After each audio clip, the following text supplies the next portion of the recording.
Olá, tudo bom com vocês? Espero que todos estejam muito bem. O meu nome é Letícia, eu sou atriz e arte educadora e eu faço conteúdo aqui para o YouTube. Então, se você gosta de cinema, de teatro, de literatura, de arte, educação e comunicação, esse é o canal para você. Não esqueça de se inscrever, curtir, comentar e compartilhar. E bora pro vídeo. Hoje a gente vai conversar sobre o incrível É Isto um Homem, do Primo Levi. Tá? Essa é a minha primeira resenha de livro aqui do canal e eu espero que vocês gostem. Se vocês gostam de resenhas de livro, deixa aqui nos comentários que a gente pode se programar para trazer mais resenhas para vocês, tá? Lembrando que o foco do canal não é necessariamente ser um canal de livros, tá bom? Mas, de vez em quando, trazer uma resenha ou outra de um livro bom, que eu acho interessante compartilhar com vocês, com certeza eu vou trazer aqui para vocês. E o primeiro livro que a gente vai conversar É Isto um Homem, do Primo Levi. Pessoal, eu tenho essa edição aqui, que é uma edição nova, tá? Da editora Rocco, tá? A editora Rocco é uma editora relativamente famosa. O livro tem, vamos ver quantas páginas, 255 páginas, então é um livro curto, mas ele é um livro muito pesado de ler, e eu já vou explicar o porquê pra vocês. Bom, o Primo Levi, ele vai ser o nosso narrador aqui da história. Então, esse é um livro de memórias do Primo Levi. O Primo Levi era um italiano que nasceu na Itália, obviamente, e ele fez faculdade de Química, porém, ele era judeu. E na época da ascensão nazi-fascista na Europa, ele vai ser deportado para Auschwitz, junto de 650 pessoas dentro ali do trem que ele estava partindo para Auschwitz. O que vai acontecer?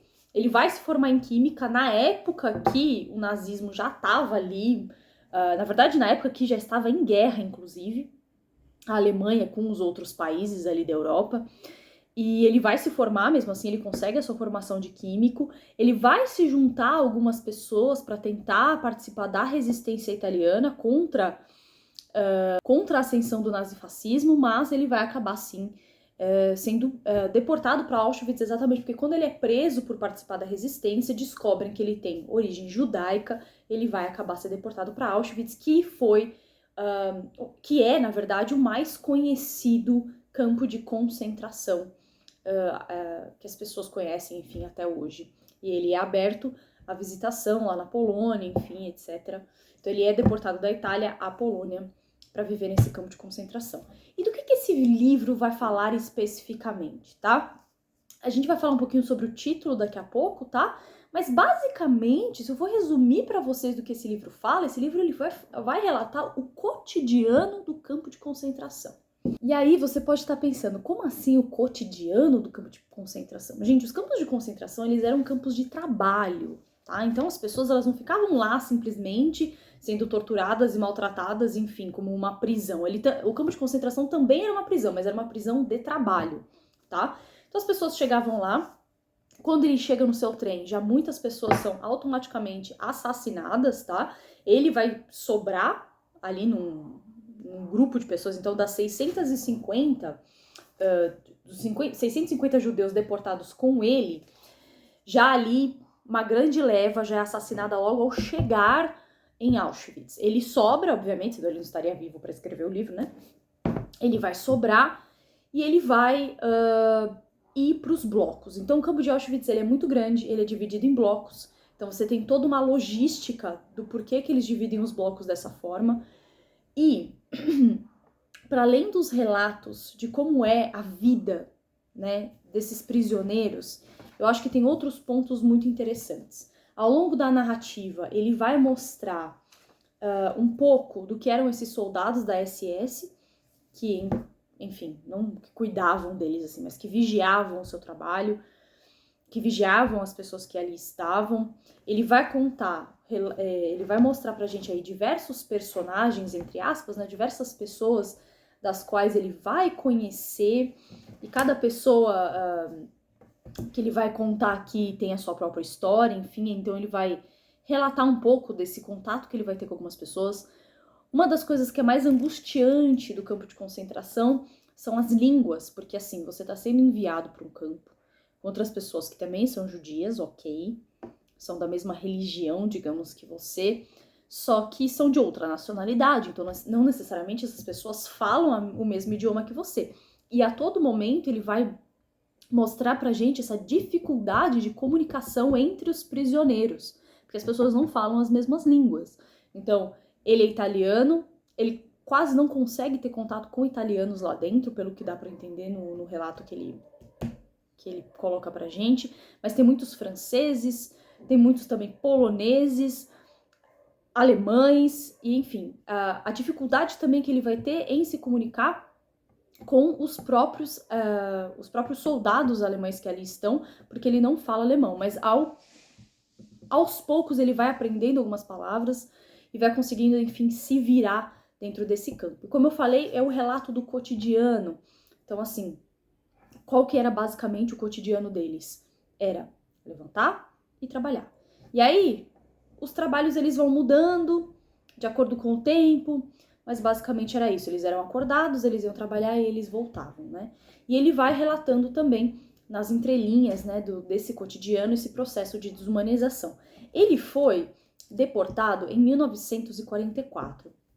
Para quem não lembra, gente, 1944 a Alemanha já estava perdendo a guerra ali, né? Já estava no fim da guerra. A Segunda Guerra Mundial, ela termina em 1945. Então, em 44, quando ele é deportado em fevereiro de 44. Ele vai ficar ali no campo mais ou menos um ano e pouco, no máximo. Então, assim, a guerra já está acabando. Então, digamos que uma série de fatores, né, vai ajudar com que o Primo Levi sobreviva. Então, ele é deportado no final da guerra. Outra coisa que ajuda a sobrevivência do Primo Levi aqui dentro do campo é que ele era químico. Então, assim, os soldados, quando eles descobriam que alguma pessoa tinha alguma especialidade, era formado em alguma coisa que lhes interessava, muitas vezes eles davam para eles alguns trabalhos menos torturantes, menos braçais, menos cansativos, e eles conseguiam ter uma resistência e uma longevidade maior no campo. Uma outra coisa que fica muito latente nesse relato é a questão das doenças que, enfim, as pessoas do campo de concentração têm. Então, se você não morre na câmara de gás, você morre de doença, porque eles não alimentam os prisioneiros corretamente, os alemães, então eles vivem basicamente com pouquíssima comida, assim, o mínimo literalmente para você não perder totalmente as suas energias e continuar trabalhando, e é muito maluco, assim, quanto ele relata de como que ele conseguia tirar energia para conseguir fazer o trabalho que eles conseguiam, porque literalmente eles não tinham comida. E obviamente, né, eles sabiam que eles iam ser mortos, então não é só uma questão de ter comida ou não, é uma questão psíquica também, né, de saber que você vai ser assassinado a qualquer momento, e a qualquer momento pode ser o seu fim. Então essa questão das doenças, das diversas doenças, ele descreve várias pessoas que têm tifo, que têm outros tipos de doença, diarreia. Nossa, gente, assim, quando você lê, é complexo, assim, e muito pesado você ficar imaginando essas pessoas doentes também, enquanto elas estavam esqueléticas e cadavéricas e totalmente subnutridas também. Já pro final do livro, quando eles descobrem os prisioneiros, né, que os alemães estão perdendo a guerra, eles ainda ficam um tempo nos campos de concentração, pelo que dá a entender, eles, mesmo sem os alemães ali, ou com pouquíssimos soldados alemães, até que em um determinado momento todos os soldados vão embora e ficam somente os prisioneiros. Só que eles estão tão prostrados, eles estão tão cansados, tão desumanizados, tão abatidos, que eles não saem, eles não se libertam do campo, eles ficam um tempo no campo de concentração ainda, eles começam a vasculhar o campo, eles atravessam lugares que eles não podiam atravessar, eles descobrem alimento, descobrem um monte de coisa, entram nas salas que os soldados ficavam. Então eles começam de fato ali a descobrir o campo de concentração para outros lugares dos quais eles não podiam acessar. Outra coisa do livro também, que também é muito latente, é a questão do frio. Gente, a Polônia é muito gelada, né? E ele contando sobre a questão do inverno, eu fico imaginando também o quão doloroso devia ser, porque ele fala o quanto, na época que chega a primavera e o verão, ele fala o alívio de ter chego a primavera e o verão. Exatamente por conta disso, porque o inverno também é um fator de mais sofrimento, de mais dor, de mais pesar, porque o inverno é muito difícil, né? Se você não tem ali a estrutura para se proteger do inverno, o inverno é muito pior do que o verão, né? E aí ele fala também muito sobre essa questão do inverno. E em relação ao título, é isto um homem? Eu acho que se pode tentar interpretar esse título de duas maneiras. Eu acho que tanto em relação ao prisioneiro quanto ao soldado. Os soldados que desumanizavam, que torturavam, que humilhavam esses prisioneiros eram homens. A gente pode considerar essa pessoa, esse ser humano como um homem ou provido de humanidade, ao mesmo tempo que esse cara que estava lá prisioneiro, sem vida, vivendo apenas para o trabalho dos outros, ele era também um homem. Ele fala, né, em diversos momentos que eles foram reduzidos a máquinas de trabalho, a animais, porque um homem, ele tem vontades, ele tem desejos, ele, entre aspas, é livre, né, para estudar, para fazer suas coisas. E quando eles estão no campo de concentração, eles são reduzidos a literalmente uma máquina de trabalho, que ainda é humilhada, torturada, enfim. Bom, eu quero terminar lendo uma passagem que está na página 219. Eu desejaria poder contar que entre nós viu o rebanho. Levantou-se uma voz, um sussurro, um sinal de assentimento. Não houve nada. Continuamos de pé, encurvados e cinzentos, cabisbaixos. Não nos descobrimos a não ser quando o alemão mandou. Abriu-se o alçapão, o corpo estrebuchou atroz. A banda de música recomeçou a tocar e nós, novamente formados em coluna, desfilamos à frente dos últimos estremecimentos do moribundo. Aos pés da forca, os SS nos olham passar indiferentes. A sua obra foi concluída, e bem concluída. Os russos já podem vir, já não há homens fortes entre nós. O último pende por cima das nossas cabeças e para os outros poucas laçadas de corda bastaram. Os russos podem vir, só encontrarão a nós domados, apagados, já merecedores da morte inerte que nos espera. Aqui, gente, só para contextualizar, ele tá falando de um homem que está sendo enforcado, então haviam essas mortes públicas também, como uma forma de colocar medo, né? Como se a câmara de gás já não bastasse, mas enfim. Eles enforcavam as pessoas no meio de campo de concentração, principalmente essas pessoas que se levantavam, que tentavam se rebelar, enfim. Destruir o homem é difícil, quase tanto como criá-lo. Custou, levou tempo, mas vocês, alemães, conseguiram. Aqui estamos, dóceis, sob o seu olhar.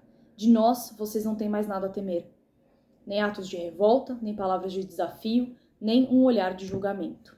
É isso, gente. Fica aqui o convite para vocês lerem este livro incrível, tá? Eu acho que é um tema atual, tá? Que a gente pode pensar de forma filosófica, tá?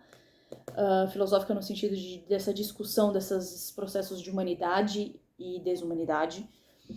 E o primeiro livro do Primo Levi que eu li, eu tenho interesse em ler outros livros, ele não escreveu só esse livro, ele escreveu vários livros, né? Então eu acho que eu gosto muito de relato, né? Livros de relato, livros jornalísticos, eu gosto bastante. Eu acho que tem uma potência, essa questão do relato, para mim, que é muito interessante. Então é isso, fica o convite para você se inscrever no meu canal. E eu vou deixar aqui para vocês também o meu Pix, caso vocês queiram contribuir para o canal. O canal está só começando, então é importante, principalmente, a sua inscrição, o seu like e o seu compartilhamento para que mais pessoas conheçam o meu trabalho aqui na internet. Um beijo e até mais!